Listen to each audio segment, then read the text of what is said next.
네, 어제까지 17장에서 의인과 악인의 특징들을 통해서 교훈을 했는데 그것은 개인의 삶의 교훈이라고 그렇게 초점을 맞춰본다면 오늘은 공동체 속에서의 삶의 특징들로 이해될 수 있습니다. 한 사람의 행위나 생각이 공동체에 끼치는 영향이 크기 때문에 선한 사람, 의인의 행위가 공동체에 어떤 영향을 미치는가, 한 사람의 잘못이나 악함이 얼마나 해악을 끼치는가, 자, 그런 각도에서 오늘 이 말씀을 하고 있는 것으로 이해를 하게 됩니다. 이스라엘은 언약 공동체죠. 예. 그리고 하나님의 언약 공동체로서의 백성들입니다. 따라서 성경 구약에 보면 한 사람이 공동체 속에서 위치하고 있는 중요성을 자주 언급하고 있는 것을 봅니다. 오늘 이 말씀은 교회 공동체 속에 있는 우리의 삶의 지침이 되기도 합니다.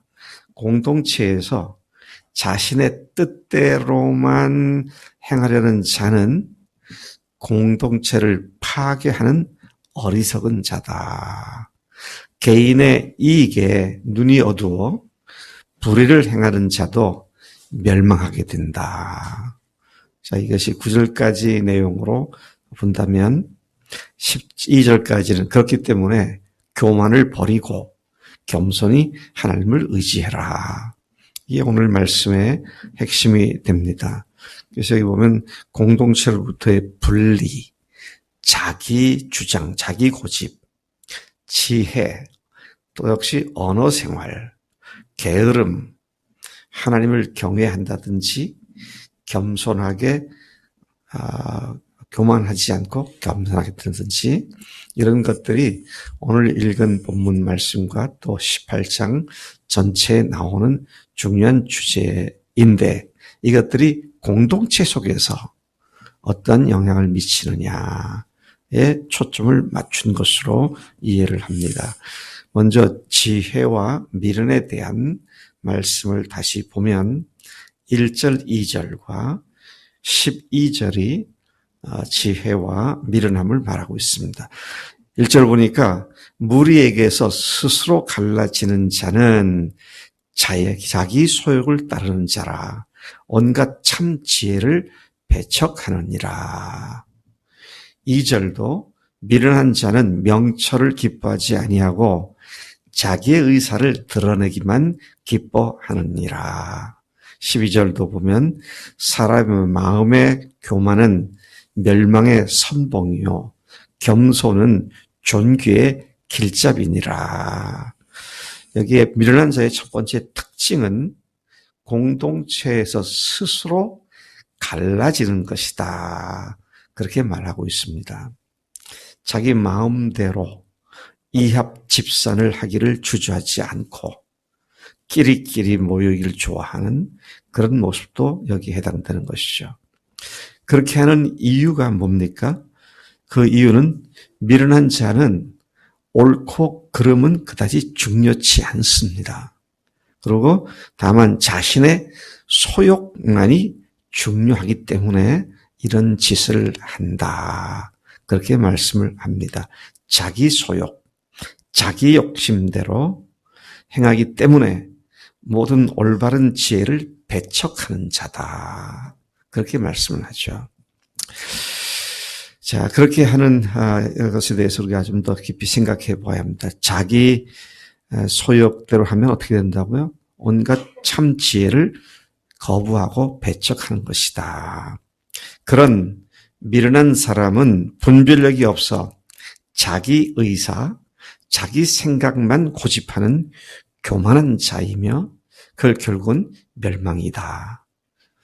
그러나 겸손하게 공동체를 소중히 여기고 공동체와 함께하는 겸손은 그를 존귀로운 자가 되게 한다. 그렇게 말씀을 하고 있습니다. 아픈 얘기고 슬픈 얘기지만 저는 우리 교회에서 있다가 이런저런 모양으로 떠난 사람들을 계속 일부러 추적한 건 아니지만 들려오는 소식을 들을 때마다 그가 지금의 영적 상태가 우리 교회를 떠난 뒤에 더 좋아졌는가. 한 사람도 우리 교회를 떠나서 영적 상태가 더 좋아졌다는 소리를 들어본 적이 없어요. 우리 교회를 떠나면 저주를 받습니다. 저는 그런 말 하지 않습니다.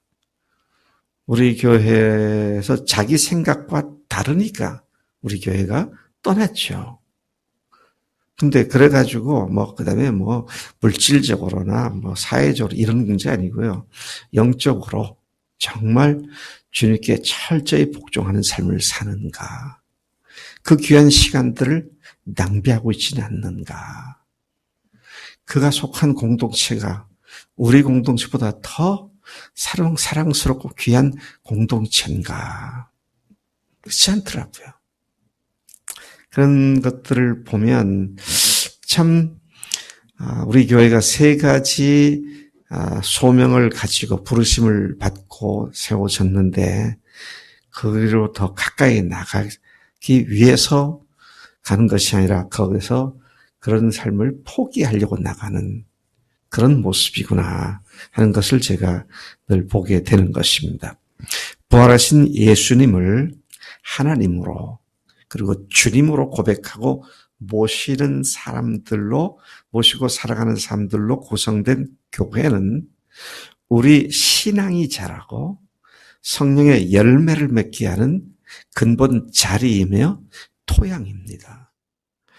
그러므로 교회 공동체에서 자기의 미련한 의견만을 옳다고 주장하다가 안 받아들여지면 스스로 떠나가는 미련을 떨지 말아야 한다는 것이죠. 주님은 공동체를 통해 우리 각자를 자라게 하시는 것입니다. 또 두 번째 주제로 넘어가면 악하고 게으른 자에 대한 말씀이 3절, 5절, 9절에 나옵니다. 3절 보면 악한 자가 이를 때에는 멸시도 따라오고 부끄러운 것이 이를 때에는 능욕도 함께 오느니라. 5절 악인을 두둔하는 것과 재판할 때 의인을 억울하게 하는 것이 선하지 아니하니라. 9절 자기의 일을 게을리 하는 자는 패가하는 자의 형제니라. 여러분 악한 것과 게으른 것은 하나입니다. 밀접하게 관계되어 있습니다. 악한 자인데 부지런해서 선한 자인데 게을러서 그런 거 아니고 악한 자는 게으르고 선한 자는 부지런한 것이 일반적인 상황인 것을 우리가 보게 되는 것입니다. 악인은 그 사고 방식과 행동 방식이 매우 왜곡되어 있기 때문에 그의 판단은 언제나 하나님의 기준과 정반대가 되는 판단을 하고 있다.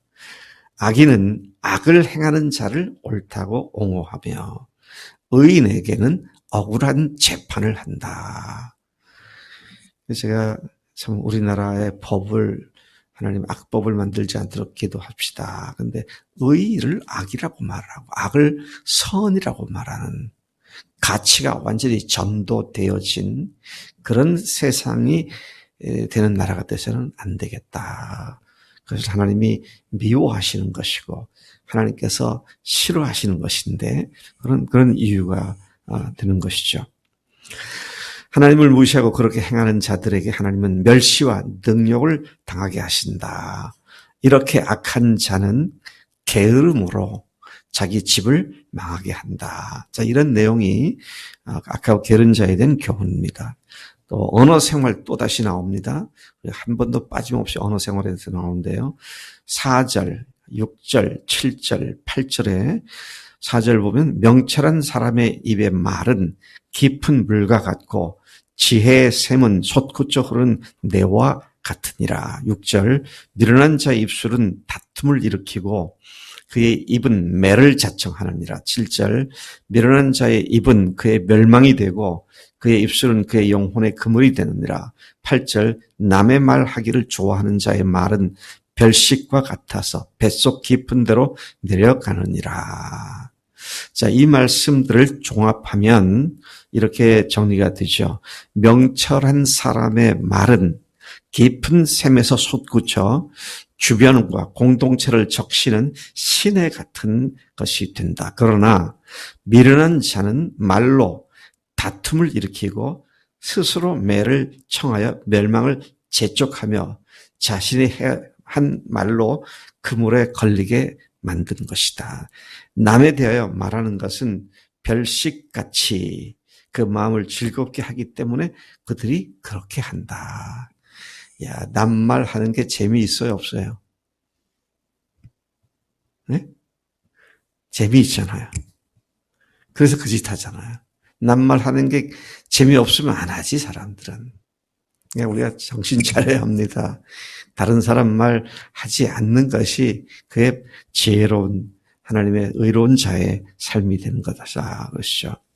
그 다음에 마지막으로 보면은요, 하나님을 의지하는 자에 대한 말씀이 나옵니다. 10절, 여호와의 이름은 견고한 망대라. 의인은 그리로 달려가서 안전함을 얻느니라. 그런데 반대로 부자의 재물은 그의 견고한 성이라. 그가 높은 성벽같이 여기느니라. 하나님은 자신을 의뢰하는 의인들에게 견고한 피난처가 되시죠. 그러나 부자는 하나님을 의지하는 것이 아니라 자신의 재물이 자신을 지켜주는 견고한 성, 높은 성벽으로 여기고 재물을 의지한다. 그런 말씀을 하고 있는 것입니다. 여러분, 하나님의 이름을 의지하고 하나님을 의지하는 자는 하나님께서 반드시 그를 보호하시고 또 피난처가 되시지만 자기 재물을 의지하는 자들은, 자기 것을 의지하는 자들은, 자기 생각을 의지하고 자기 경험을 의지하는 자들은 반드시 멸망을 받게 된다. 오늘 이 말씀이 내 한 사람의 그런 모습이 공동체에 어떤 유익을 끼치고 해악을 끼치는지를 생각하게 만드는 본문 말씀드린 것을 봅니다. 자, 그래서 오늘 이 말씀을 가지고 주 앞에 나가 기도하시길 바랍니다. 하나님 아버지, 감사합니다. 오늘 이 아침에 주님의 말씀을 통하여 저희들에게 다시 개인적인 삶뿐만 아니라 공동체에 끼치는 참 유익과 해악을 대조시켜 말씀해 주신 것 감사합니다. 하나님, 우리로 하여금 공동체를 소중히 여기고 우리의 교회 공동체를 우리가 스스로 세우고 존귀하게 만드는 그런 우리가 되게 하시고 그 지혜가 우리의 각자의 삶을 이끌어 주시기를 빌고 원합니다. 또 하나 보자 하나님, 저희들이 오로지 주님께로만 집중하여 주님께 초점 맞추고 주님의 말씀에 주님이 하시는 일에 눈을 분명히 부릅뜨고 바라보고 주님을 찬양하는 우리의 매일의 삶이 되도록 인도해 주신 줄로 믿습니다. 오늘도 그렇게 살겠습니다. 감사합니다. 예수님의 이름으로 기도드렸사옵나이다. 아멘, 아멘.